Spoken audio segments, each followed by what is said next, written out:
मेरे सभी सम्मानित मदरसा आधुनिकरण शिक्षक साथियों को मेरा नमस्कार। मैं पंकज मिश्रा, मदरसा आधुनिक शिक्षक। दोस्तों, जैसा कि आप जानते हैं कि मदरसा आधुनिकरण शिक्षकों की समस्या इस समय काफ़ी गंभीर विषय बना हुआ, उसके समाधान के लिए लगातार प्रयास किए जा रहे हैं। वो प्रयास अब सफल होता दिखाई देना शुरू हो गया है। दोस्तों, उसमें कुछ विघ्न है, बाधाएं हैं, उसको दूर करने का प्रयास किया जा रहा है और ये संभवतः बहुत जल्द ही ये विघ्न जो इसमें पड़ा है वो खत्म होगा। जरूरत है आप लोगों को जागरूक होने की, जरूरत है आप लोगों को धैर्य बनाने की। दोस्तों, आज कुछ ऐसी सूचनाएं मिली हैं जिससे मन थोड़ा प्रफुल्लित हो रहा है, मन थोड़ा हल्का हुआ है और कुछ संभावनाएं बढ़ी हैं। वो संभावनाएं हम लोगों को एक दिन कामयाब बनाएंगी। मेरे दोस्तों, आप लोग थोड़ा धैर्य बनाए रखें। सरकार की बेरुखी की वजह से मदरसा आधुनिकरण शिक्षकों की समस्याएं काफ़ी गंभीर बन गई हैं और सरकार ही उसको हल करेगी। अगर हम उसको गाली देंगे तो गाली देने से नहीं हल होगा। इतना आप मान करके चलिए कि अगर गाय से दूध निकालना है तो उसका 1-2 लात सहना पड़ता है। एक देहाती कहावत है कि दुधारू गाय के 2 लाते भला। तो मेरे दोस्त, जिससे कुछ होने वाला होता है उसके लिए नरम रवैया अपनाया जाता है। ये बातें हमारे शिक्षक साथियों को समझ में नहीं आती हैं, ये अलग बात है, लेकिन समय रहते हुए अगर समझ में आ जाए तो अच्छी बात है। एक नया और विचलित करने वाली बात सामने आई है, उसके बारे में भी हम चर्चा करेंगे।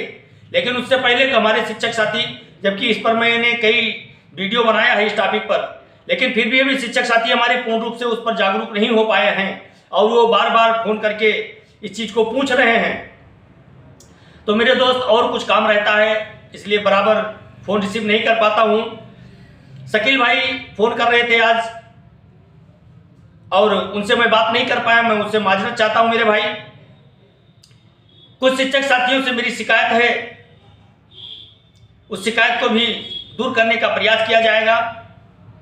लेकिन जो शिक्षक साथी ये बता रहे हैं कि रिट डालने की प्रक्रिया इस समय एक बार पुनः स्टार्ट कर दी गई है कुछ विशेष संगठन के द्वारा, और उनके जो गांव में दलाल घूमते हैं वो इस समय शिक्षकों के ऊपर प्रेशर कर रहे हैं। तो मैं उनसे कहना चाहता हूं मेरे भाई, अगर कोई शिक्षक साथी रिट में नहीं शामिल होना चाहता है, रिट नहीं दाखिल करना चाहता है, तो उसके लिए आप इतना प्रेशर क्यों कर रहे हैं? क्या वजह है कि आप इतना प्रेशर कर रहे हैं? ऐसा तो नहीं है कि रिट के नाम पर धनुगाही का खेल दोबारा शुरू करने का प्रयास किया जा रहा हो।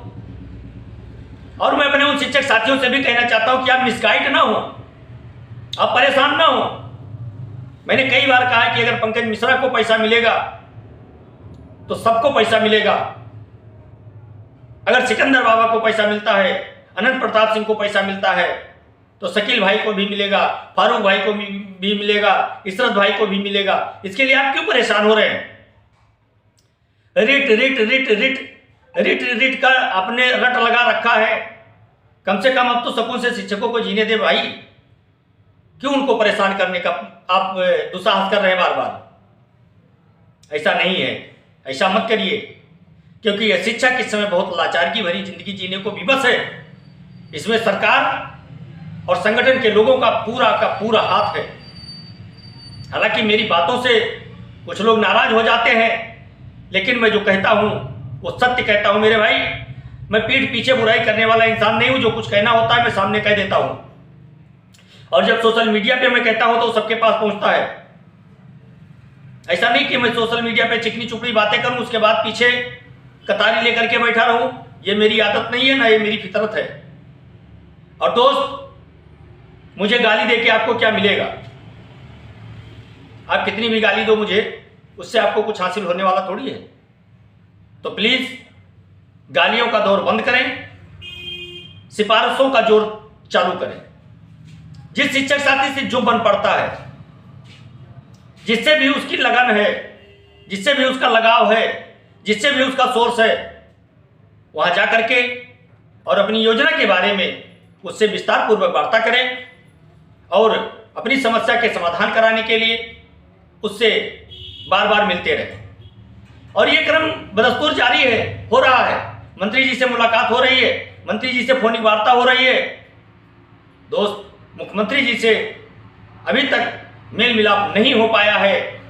हो सकता है मुख्यमंत्री जी हम लोगों से न मिलना चाहते हो, इसलिए अपॉइंटमेंट नहीं मिल पा रहा है। लेकिन उम्मीद है एक ना एक दिन मुख्यमंत्री जी भी इस बात को समझेंगे, हम लोगों के दुख दर्द को समझेंगे और वो भी हम लोगों को अपॉइंटमेंट दे करके और हम लोगों की बात पूरी तरह सुनेंगे।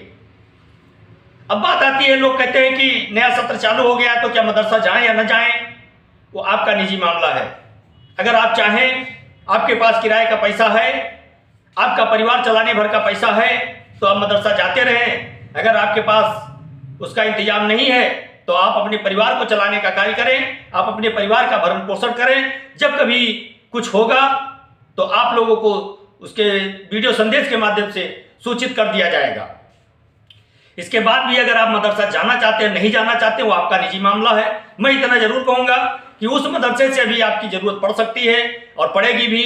जिस तरह से सूचनाएं मिली हैं उस हिसाब से अगर देखा जाए तो अभी मदरसा छोड़ना ठीक नहीं होगा, लेकिन परिवार भी चलाना है, तो इसलिए आप दोनों से सामंजस्य मिला करके कार्य करते रहें और काम हम लोगों का होगा। मेरे दोस्त, थोड़ा लेट लतीफ होगा, इस समय टाइम हम लोगों के विपरीत है, विपरीत हवा बह रही है और ये हवा, इस समस्या को हवा देने में विपक्ष का भी बहुत बड़ा रोल है, क्योंकि बीच बीच में ऐसा कार्य विपक्ष करता रहता है कि जिससे सरकार हम लोगों को संदिग्ध घेरे में लेती रहती है।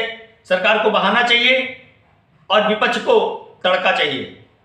विपक्ष मुद्दा बनाना चाहता है और सरकार मामले को लटकाना चाहती है। इन्हीं दोनों के बीच में हम लोगों के साथ जो राजनीतिकरण हुआ है मेरे दोस्त, राजनीतिकरण का यही ये मामला है कि आज हम लोग दर दर ठोकर खाने के लिए मजबूर हैं। लेकिन वो दिन अब ज़्यादा नहीं चलने वाला है, बस कुछ ही समय की और बात है।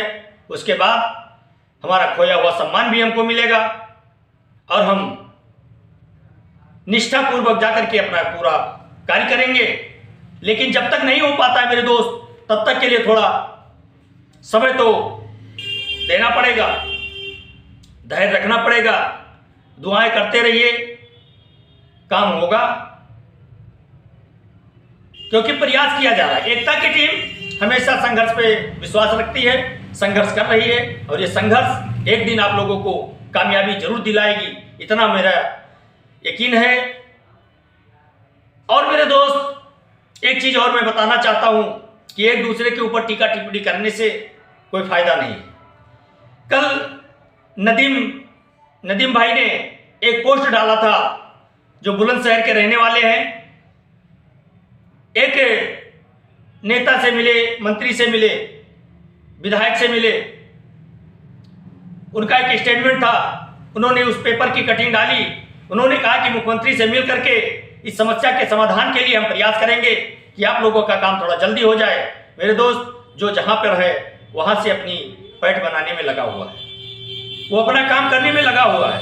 ऐसा नहीं है कि वो काम नहीं कर रहा है, वो काम कर रहा है और उसकी कामयाबी आप लोगों के जीवन में खुशहाली जरूर लेके आएगी मेरे दोस्त। इसलिए आप लोग परेशान ना हो, धैर्य बनाए रखें, आप लोग अपना कार्य भी करते रहें। आप लोग अपना मदरसा जाना चाहते हैं तो जाते भी रहें, नहीं जाना चाहते हैं तो कोई दबाव नहीं है आपके ऊपर। लेकिन इस समय बच्चों का एडमिशन हो रहा है, अगर आपके मदरसे में बच्चे नहीं रहेंगे तो फिर अगर आपकी स्कीम चलती है तो बच्चों को लेकर के समस्याएं हो सकती हैं, अपार आईडी को लेकर के हो सकती हैं, यूडाइस को लेकर के हो सकती हैं। तो ये सारी चीजें हैं, इन चीजों को आपको निपटाना जरूरी है। इन चीजों को निपटा करके उसके बाद में फिर आप जैसा सोचे वैसा करें, लेकिन आप लोगों को धैर्य रखने की आवश्यकता है मेरे दोस्त, और ये काम हम लोगों का होगा, मुझे पूर्ण विश्वास है जल्दी होगा। आज के लिए बस इतना ही। नमस्कार, जय हिंद, जय भारत, भारत माता की जय।